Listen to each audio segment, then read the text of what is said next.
Voilà, comme je le disais tantôt, pour parler du cancer du sein, aujourd'hui, donnez-les-moi avant le plaisir de recevoir pour vous le docteur Nanouche Bamona. Bonjour, docteur. Bonjour Merdi, bonjour Donnel.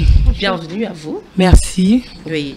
Alors, déjà, désolé en tout cas de vous avoir bousculé à venir malgré votre voix, malgré votre état de santé. Oui. Mais vous avez compris l'importance, en tout cas, de cette émission aujourd'hui. Vous avez compris le combat derrière et vous vous êtes dit, non, je ne reste pas à la maison.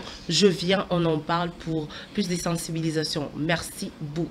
Merci encore une fois de plus. Merci. En tout cas, c'est un plaisir de vous avoir sur ce plateau, n'est-ce pas, Donnel? Un réel plaisir. Voilà. Alors, de prime abord, on parle du cancer du sein.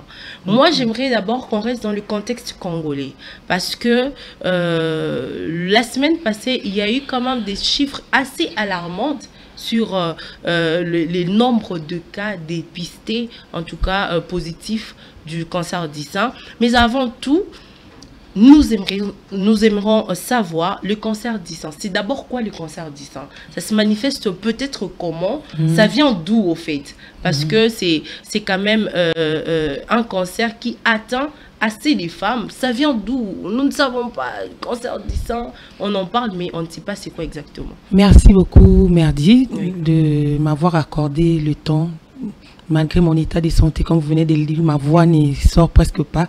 Mais je me suis dit que je dois arriver pour parler par rapport à ce mois d'octobre, Octobre Rose qui est dédié à la femme, et parler également sur la sensibilisation du cancer du sein. C'est vrai que beaucoup de personnes ignorent encore que le cancer du sein est là. Et plusieurs vies sont parties, sont perdues à cause de l'ignorance. Et surtout qu'en ce jour du 30 octobre, nous célébrons la vie. Je ne pouvais pas me taire en tant que médecin pour vraiment venir ici dans ces plateaux parler du cancer du sein. Le cancer du sein, s'il faut être bref, parler clair pour que tout le monde puisse comprendre, c'est une prolifération des cellules. Au niveau du sein, et cette prolifération est anormale, ce qui cause qu'il y a une prolifération de cellules anormales au niveau du sein. Vous allez plus observer qu'il y a une anomalie au niveau de votre sein. Lorsque vous vous réveillez, vous pouvez voir la coloration de votre sein changer, vous pouvez voir une tumeur qui n'est pas appropriée à être là au niveau de la palpation. Vous-même le matin, vous pouvez observer, il y a une masse qui sort au niveau de votre sein, soit une masse qui va un peu, pas seulement au niveau du sein, un peu plus loin au niveau des aisselles. Ça prouve déjà qu'il y a déjà un problème au niveau du sein. Et il faut déjà se dépêcher pour aller dans une unité de santé qui est proche de vous, consulter un médecin pour vous voir d'abord et puis vous expliquer qu'est-ce qui en fait se passe au niveau de votre sein. Et je dirais pour le cancer du sein, c'est vraiment le cancer le plus qui a atteint les femmes actuellement à 80% si la sensibilisation n'est pas bonne ou si la prise en charge n'est pas trop tôt. C'est un peu ça. C'est dû à quoi cette prolifération? Cette prolifération, c'est dû à le fait qu'il y a des cellules déjà qui se trouvent au niveau de notre sein. Mais ces cellules-là, c'est cancérise par rapport à l'âge. Il y a le facteur âge aussi qui joue. Plus vous grandissez, plus ces cellules-là se prolifèrent et il y a le risque voilà, de présenter les cancers des seins. Il y a aussi nos milieux, nos cultures habituelles, nos habitudes du quotidien. Je pourrais dire pour les femmes qui prennent aussi de l'alcool en excès, qui prennent du tabac, qui consomment trop de produits chimiques, cela peut les exposer aussi à présenter, à présenter le cancer de sein. Et il y a aussi, j'ai parlé du facteur âge, j'ai parlé de nos gènes aussi. Il y a des familles qui sont prédisposées à faire les cancers de sein. Là, on parle plus de l'hérédité, oui, d'hérédité. Il y a des gènes aussi, oui, qui se transmettent en génération, qui peuvent aussi être à la base de cela, Donnel. Ah bon. Donc, si je comprends bien, les cancers du sein peut être héréditaire. Ça, je viens de l'apprendre parce que qui se dirait franchement que les cancers du sein peuvent être héréditaires. Alors, et quand c'est héréditaire, comment prévenir? C'est à partir de quel âge il faut commencer les dépistages? Déjà, à quelle fréquence? Ouais, déjà. Est-ce que d'abord c'est curable au fait? Parce qu'il y a d'autres personnes qui vont se dire, bon, ok, on me dit que j'aille me faire dépister. Est-ce qu'il y a l'espoir là où je vais aller me faire dépister, si une fois, en tout cas, les résultats tombaient que j'avais le cancer? Est-ce que je peux espérer? Ou il y a peut-être un temps, si tu dépasses les temps, ça devient trop tard? Oui, raison pour laquelle je disais tout à l'heure, déjà les facteurs génétiques, vous savez déjà qu'il y a ma grand-mère qui est décédée de ça, il y a ma tante peut-être qui présentait déjà à l'époque, et peut-être ils sont partis de ça par ignorance. Mais moi à mon tour, qu'est-ce que je fais? Je peux déjà prévenir cela pour éviter que ça soit tard. Plus quand il faut parler de facteurs l'âge, on voit plus à partir de 50 ans et plus. Déjà, les femmes sont prédisposées à les faire. Comme déjà l'hérédité est là, vous avez déjà des antécédents familiaux, n'empêche que à partir de ces âges-là, vous pouvez déjà faire un dépistage. Voilà pourquoi Octobre Rose est là, pour sensibiliser les femmes qui sont endormies. Et voilà, mesdames, déjà, faut commencer à vous faire dépister avant que le mal n'arrive. En tout cas, voilà.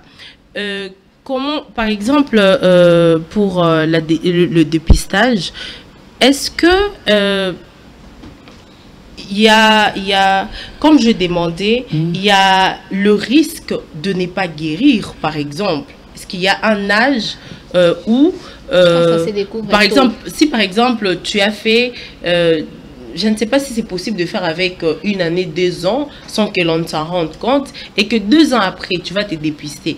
Est-ce qu'il y a, voilà, il y a de l'espoir que tu arrives quand même à t'en sortir malgré le retard, tout en soulignant que c'est souhaitable toujours de faire aussi, d'ailleurs c'est une autre question qui s'ajoute, de faire aussi les dépistages. Mais oui, faire les dépistages, oui, mais à quelle fréquence exactement doit-on le faire? À partir de quel âge d'abord? Oui, je viens de parler tout à l'heure. À partir de 50 ans. À partir, même bien avant 50 ans. Si déjà vous-même, vous sentez qu'il y a une masse anormale au niveau de mon sang, vous pouvez déjà vous rendre à l'hôpital pour se faire dépister.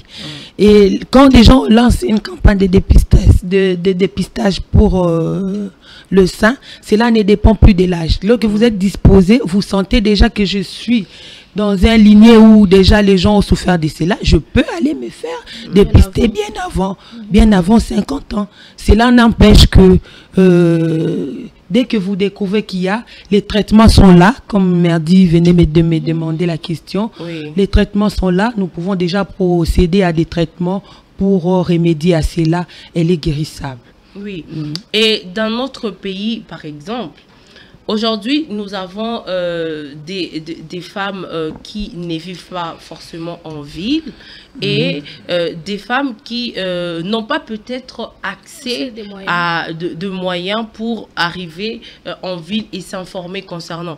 Moi, je trouve que le pays, il est très grand, mais les soins ne sont pas accessibles à tous. Alors, la femme qui se trouve, par exemple, dans son village et qui n'a pas le moyen ou peut-être n'est pas informée du cancer du sein, ça tombe bien, nous sommes en train de faire des sensibilisations sur ça et l'on espère que ça va arriver en tout cas sur toutes les couches. Maintenant, celles qui, au lieu d'attendre d'aller se faire dépister ou peut-être d'attendre que ça arrive, doit prévenir, parce qu'il y a d'autres femmes qui veulent bien peut-être consulter mais qui n'ont pas en tout cas de moyens. Voilà, la possibilité de se faire consulter, mais qui peuvent comment prévenir. Est-ce que vous pouvez nous donner quand même quelques techniques, quelques méthodes en tout cas de prévention, genre que tu peux faire même personnellement à la maison, à ton réveil, toutes les femmes, en tout cas tout ce qu'elles peuvent faire pour prévenir déjà, pour que voilà, elles ne soient pas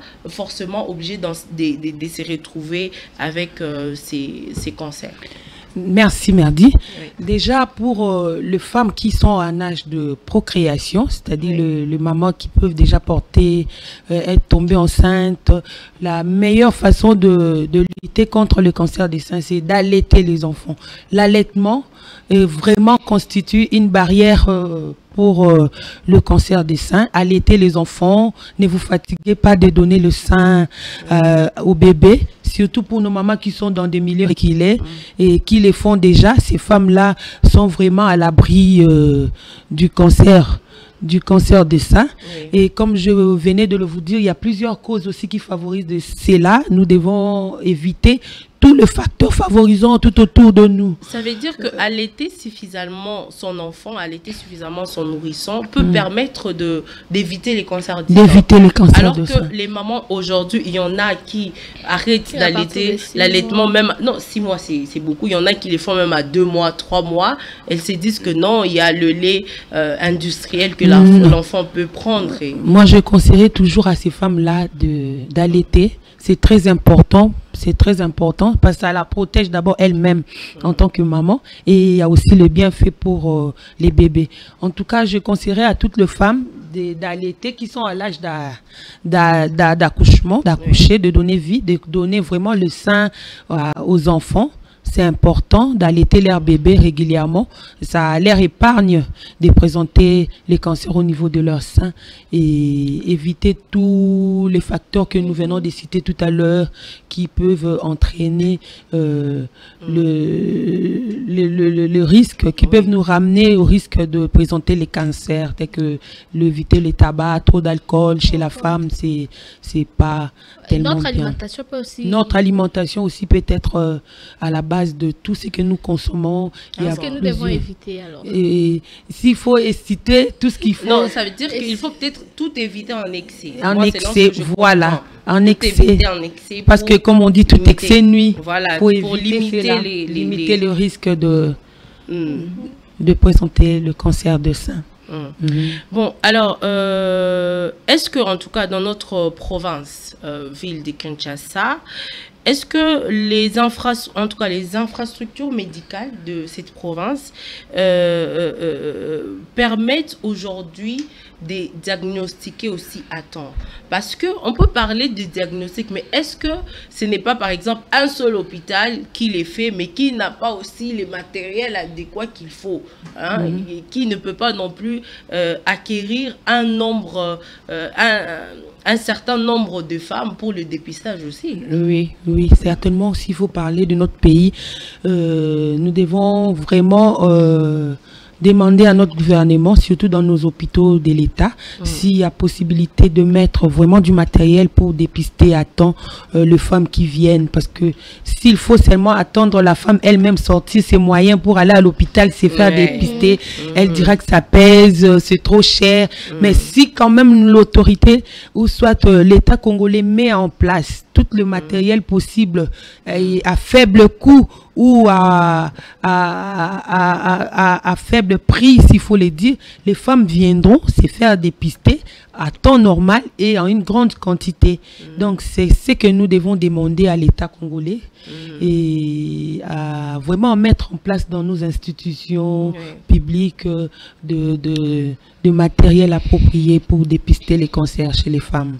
Et depuis que vous avez commencé à sensibiliser, est-ce que vous avez observé un progrès dans notre pays? Je ne sais pas, vous avez prévenu, vous avez évité, voilà, en tant que médecin. Oui, mais aussi dans votre ONG aussi. Est-ce que vous avez eu par exemple des femmes atteintes du cancer, ou est-ce que vous sensibilisez vraiment et vous remarquez que les femmes commencent à s'approprier la lutte contre le cancer du sein? Oui, d'abord moi-même en tant que femme, comme on dit, quand vous êtes leader, il faut faire le premier pas. Quand il y a un groupe de gens qui vous fait déjà confiance et que vous leur parlez de quelque chose, avant, les femmes s'abstenaient, ils disaient, ah, on ne peut pas le faire, on a peur de le faire, la honte, et si on me trouvait avec ça, cela va le préjugé. Mais depuis que nous avons commencé avec la sensibilisation, nous avons essayé de détruire toute cette barrière-là, et les mamans maintenant viennent, ils ont la conscience que je dois aller me faire dépister, c'est pour mon bien, c'est pour ma santé, c'est pour ma vie. Oui. Voilà. Alors, quand on parle du dépistage, moi j'aime bien parce que moi je me dis que ça concerne toute la souche, toutes les couches de la population. Alors, quel rôle les familles, les églises ou même les structures médicales, même nous, le média, peuvent-ils jouer, en tout cas, dans la sensibilisation de la lutte contre le cancer du sein?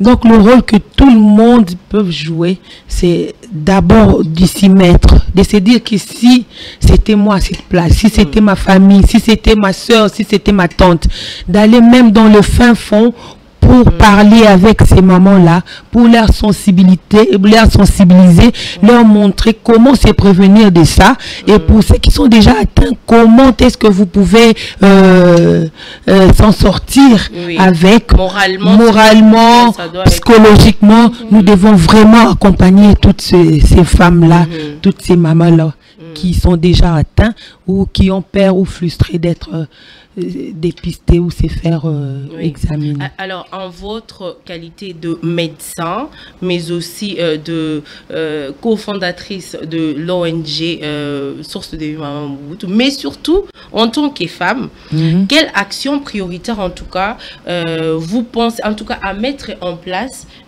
pour que la prévention devienne un réflexe chez toute la femme, chez toute femme aujourd'hui, pour que ça devienne un réflexe, que ça ne soit plus que il faut demander, il faut courir derrière elle, qu'elle-même adopte déjà les attitudes, en tout cas, à prendre, ou les préventions à prendre au sérieux pour concernant les cancers du sein. Mais c'est ce que je venais de dire. On n'attend pas seulement le mois d'octobre pour venir sensibiliser, parce que c'est seulement un mois.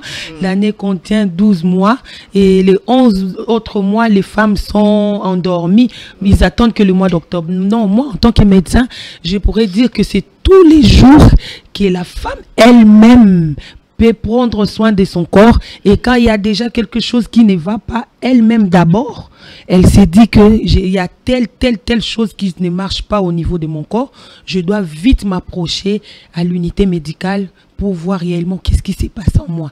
Donc nous, on est là pour essayer de parler à toutes les mamans que nous n'attendons pas seulement le mois d'octobre pour se dépister, mais tous les jours, quand tu te réveilles déjà à ton lever, quand tu sens quelque chose qui ne va pas dans ton corps, une certaine anomalie, avoir l'habitude de se regarder, de vérifier au quotidien. L'autopalpation, ce n'est pas mal, ce n'est pas mal déjà, pour voir qu'est-ce qu'il y a exactement au niveau des seins et de mon sein, de mon corps. Est-ce que vous sentez déjà quelque chose d'anormal, soit un ganglion au niveau de l'aisselle, voilà. Donc c'est vraiment, notre sensibilisation va jusqu'à tel point de se dire aux femmes de prendre soin d'eux, de prendre soin de leur corps, parce que la vie, elle est tellement importante, comme on venait de le dire au début de notre émission. Moi, j'aimerais juste savoir, il y a plusieurs types de cancers. Pourquoi vous luttez uniquement contre les cancers du sein? Pourquoi pas d'autres cancers? Il y a plusieurs types de cancers, oui. Pourquoi on ne parle pas d'autres types de cancers, uniquement les cancers des seins? Peut-être, est-ce que parce que ça fait plusieurs victimes ou si c'est quoi? Expliquez-le. Comme je venais de le dire, madame, tout à l'heure, le cancer des seins constitue le cancer le plus fréquent parmi tous les cancers. Donc, s'il faut aller même jusqu'à 80% de femmes qui présentent, voilà. Et c'est très dangereux parce que la plupart de gens les découvrent déjà à un stade très avancé. Voilà pourquoi on parle plus des cancers des seins, parce qu'elle est là, elle est maligne, elle tue tout le jour. Au moins 80% des femmes partent avec ce cancer. C'est un cancer qu'on néglige souvent. On néglige souvent. On n'est pas informé, on n'est pas attentionné à ça, mais ça tue quand même à bas bruit. C'est ça. Alors, dans votre parcours, en tout cas, est-ce que vous avez déjà rencontré une femme qui a vaincu le cancer du sein, une survivante? Oui. Et qu'est-ce qui a fait la différence pour elle, en tout cas, celle qui a vaincu le cancer, comment elle se sent? Je ne sais pas, dans votre parcours, si vous en avez déjà rencontré une. Oui, madame, dans mon parcours, j'ai déjà rencontré des femmes, quel que soit à l'hôpital ou dans notre vie quotidienne, on a déjà rencontré des femmes qui ont développé les cancers déjà. Il y a des celles qui ont développé au stade moins avancé, il y a des celles qui ont développé déjà au stade avancé, qui nécessitaient l'ablation complète du mamelle, ou soit d'un sein ou de deux seins, et la femme se retrouve vraiment abattue, vraiment désespérée. Mais après ça, on a pu quand même la remonter pour la dire que la vie n'est pas finie. On peut continuer à vivre sans peut-être un sein ou l'autre sein, mais la vie continue. Justement, j'allais poser la même question. À quel stade on coupe, voilà, on peut couper, voilà. Oui, à quel stade on peut faire l'ablation? Oui, l'ablation. On peut faire l'ablation, mais aussi pour une femme à qui l'ablation est déjà faite, c'est quoi le message que vous pouvez lui envoyer aujourd'hui? S'il y a une femme derrière son écran qui nous écoute et qui voilà, a déjà perdu un de ses seins, c'est que le message que vous pouvez lui envoyer aujourd'hui à travers cette émission. D'accord. L'ablation s'est faite au moment où les cellules n'ont pas touché d'autres organes.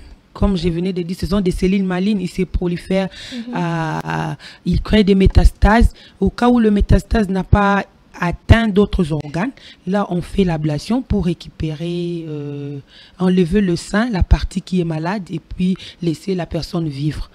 Pour les femmes qui ont déjà perdu leur sein, qui continuent à vivre, que je connais, que je vis avec, que je rencontrais, ce sont des femmes qui au départ avaient perdu espoir, mais maintenant ce sont eux maintenant qui sensibilisent les autres parce qu'ils ont retrouvé la joie de vivre. Nous avons partagé avec eux que la vie continue malgré cette intervention qui est arrivée dans ta vie. Tu peux vivre avec, tu peux continuer ton parcours, élever tes enfants, éduquer tes enfants, bien que l'opération a été faite. Donc ce sont des femmes qui ont retrouvé leur joie actuellement. Et aussi à leur tour, ils sont en train de sensibiliser les autres. N'attendez pas que ça soit arrivé jusqu'à ces stades-là. Allez-y de maintenant. Ils sont là avec nous, elles sont là. On continue le parcours de sensibilisation ensemble avec elles pour essayer de sauver les vies. Pour essayer de parler. Le plus grand message, c'est la prévention. Il faut pas attendre. La prévention. C'est la prévention. Il ne faut pas attendre demain.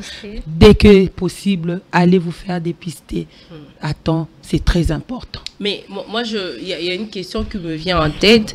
Nous savons que tout ce qui est cancer, c'est souvent un peu compliqué pour le traitement en Afrique. Mais est-ce que pour le cas du cancer du sein, ici en RDC, une femme, par exemple, dépistée avant, tôt, et voilà, elle se retrouve positive au cancer du sein, est-ce qu'elle peut espérer guérir ici au Congo avec nos structures médicales? Ça aussi, parce qu'on peut te dépister tôt, oui, mais est-ce qu'au Congo, la prise en charge, elle est garantie que tu es capable de suivre le processus et de guérir, ou il faut aller en dehors du pays, ce qui ne sera peut-être pas accessible aussi à tout le monde?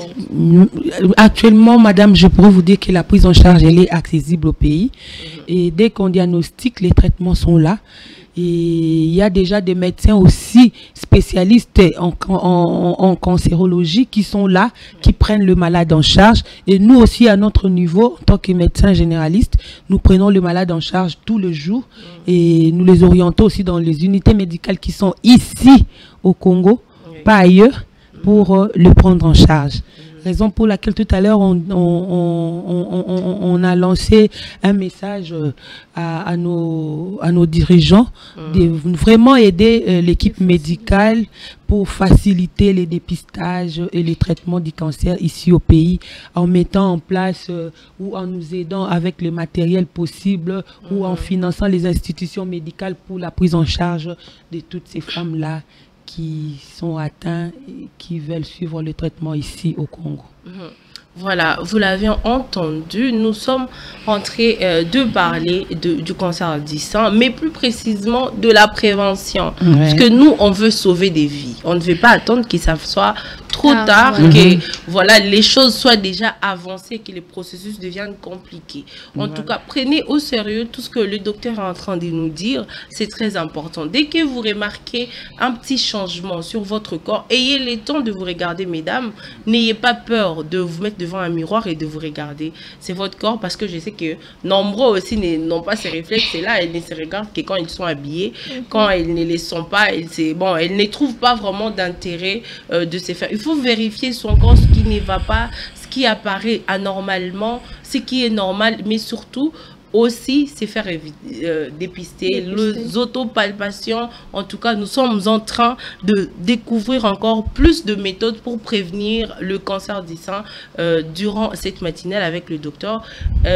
Donnel, tu as peut-être une autre question avant que l'on chute, puisque nous devons libérer le docteur.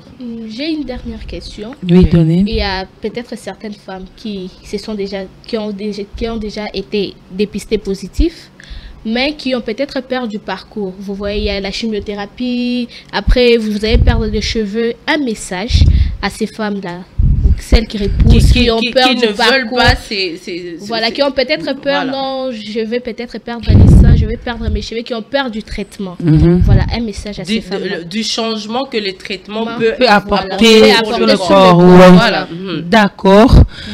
À toutes les femmes qui sont déjà atteintes, qui ont peur de se mettre pour commencer les traitements, je voulais leur dire que, leur rassurer d'abord, tout va par la foi. Quelqu'un qui a la foi, c'est qu'il peut même grimper les montagnes. Et ce n'est pas la fin du monde, mais nous tous, nous allons vous accompagner en tant que corps médical. Et de l'espoir, lancez-vous au traitement et ça va aller. Ça va aller. Parce qu'on a vu, on a de l'expérience avec beaucoup de femmes qu'on a, soignées, qui ont repris la vie, ils ont repris la vie normalement. Tout s'est bien passé, les traitements s'est bien passé. Enlever la peur, braver la peur. Venez, commencer les traitements déjà, tout ira bien. Et puis ça révèle aussi de l'amour propre de soi. Voilà. Il faut s'aimer fort, il faut aimer la vie, en tout cas la chérir de tout notre cœur, pour comprendre le pourquoi. Bon, si tu as des enfants, par exemple, tu es une femme mariée, tu es une fille, ta famille compte sur toi, tu as des gens qui t'aiment autour de toi, tu ne voudras pas que le pire t'arrive. Voilà. Tu voudras que, en tout cas, tu feras de tout ton possible pour que tu survives. Et moi, il n'y a pas un témoignage qui me touche comme le témoignage d'une survivante. Ça veut dire que quand tu survis, tu as la rage de sensibiliser encore plus, tu as la rage de parler pour éviter les pires à d'autres femmes. Donc il faut s'aimer, il faut s'aimer très fort pour pouvoir accepter les étapes de guérison de cette maladie, parce qu'il faut être une warrior quand même, si on peut le dire comme ça, pour y survivre. Donc c'est très important. Alors nous sommes en train de... J'ai une dernière question. Tu as une dernière question. Moi j'aimerais savoir si les traitements peuvent avoir de l'impact sur peut rendre stérile en fait. Si les traitements peuvent rendre stérile, parce que j'avais lu quelque part, on m'a dit que la chimio réduit les chances de devenir maman, de procréer, d'être féconde. Est-ce que c'est vrai? Là, vous avez lu quelque part, on a écrit, il y a plusieurs études qui se font jusque-là. Vous savez, vous voyez, la médecine se développe du jour au jour. Et il y a quand vous soignez, vous voyez, il y a comment le malade réagit face à tel produit, Vous pouvez avoir le même produit avec Merdi, mais peut-être vous allez répondre mal à ces produits. Et chez elle, ça va répondre différemment. Donc, jusque-là, je ne pourrais pas dire directement que lorsqu'un malade est soumis à une chimiothérapie, automatiquement, il devient stérile. Le corps réagit différemment par rapport à un organisme et à l'autre. Voilà. Alors, une dernière question avant votre mot, en tout cas, à tous nos auditeurs aujourd'hui qui nous suivent. Il y a des hommes, j'aimerais quand même que vous puissiez passer un message à ces hommes-là qui ne se sentent pas intéressés par la cause. Mais aussi ces hommes-là qui, dès que, par exemple, leur conjointe est atteinte du cancer du sein ou il y a eu ablation, voient directement qu'elles n'ont plus de valeur, les délaissent. Voilà, ils ne comprennent pas que c'est important de soutenir la femme atteinte ou qui a le processus, d'encourager aussi la femme. Puisque dans la société, nous vivons avec des hommes et ils doivent aussi comprendre qu'ils peuvent jouer un rôle important, dans ces processus. Oui. Très important à tous les hommes dont les femmes sont victimes de cancer, le sœur, le mère. Votre attachement à ces mamans-là est déjà 50 à 70% de leur guérison. Plus vous leur exprimez l'amour, plus vous leur exprimez l'accompagnement, plus elles deviennent de plus en plus fortes. Donc ce matin, je voulais dire à tous les hommes qui délaissent leur femme parce qu'elle a été victime d'un cancer des seins, parce qu'on a fait l'ablation d'un sein ou de 2 seins, ce n'est pas quelque chose de bien.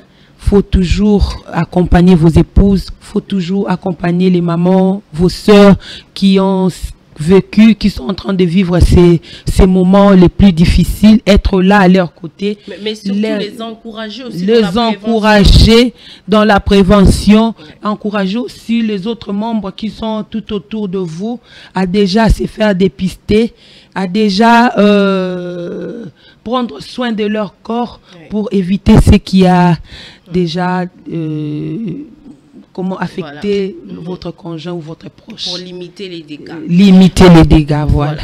Merci bien, docteur. Alors, un dernier mot à tous les auditeurs, les téléspectateurs qui sont en train de nous suivre, mais aussi une suggestion à l'État congolais dans cette lutte. Nous vous écoutons. Merci. Là, c'est le mois d'octobre que nous clôturons déjà. Et comme c'est moi toujours et pour la sensibilisation, le dépistage du cancer, je voulais dire à tout le monde qui ont perdu l'espoir, à toutes les femmes déjà qui ont été diagnostiquées, à toutes les femmes qui ont subi l'ablation, à toutes les femmes qui évitent aussi d'aller se faire dépister. Prenons soin de nous en tant que femmes. Bravons cette peur, ayons le courage d'affronter la vie comme elle se présente. Et dans tout ça, nous devons nous aimer. Parce que quand tu t'aimes toi-même, tu as l'amour pour toi-même, tu prendras soin de toi à tous les prix et à tous les niveaux. Je voulais demander au gouvernement congolais, au chef de l'État, et surtout comme on parle de femmes ici, à la première dame, Madame Denise Nyakero Tshisekedi, et à notre première ministre aussi qui est également une femme, et à toutes les femmes qui sont dans le gouvernement, de prendre ces problèmes à cœur. Parce que nous voyons que plus le dépistage est à temps, plus la sensibilisation est là, on sauve des vies et on a moins de cas. Mais si nous les faisons plus tard ou en retard, c'est par manque de moyens, c'est par manque d'équipement efficace pour sauver tous ces vies-là. En tout cas, je voulais lancer ces messages directement sur ces plateaux. Si vous pouvez nous accompagner, chère dame du gouvernement, notre première dame, Maman Denise, notre première ministre, Maman Judith. En tout cas, nous laissons ces SOS pour toutes les femmes qui ont besoin de votre soutien, de votre accompagnement pour les dépistages de cancer de sein. Merci beaucoup. Merci beaucoup, Dr Nanouche, d'avoir accepté notre invitation. Mais surtout, encore plus, merci pour cette édification. En tout cas, pour cette édification qui, sûrement, a touché, en tout cas, plus d'un sur ces plateaux. Merci, Merdi. Merci, Donnel. Merci.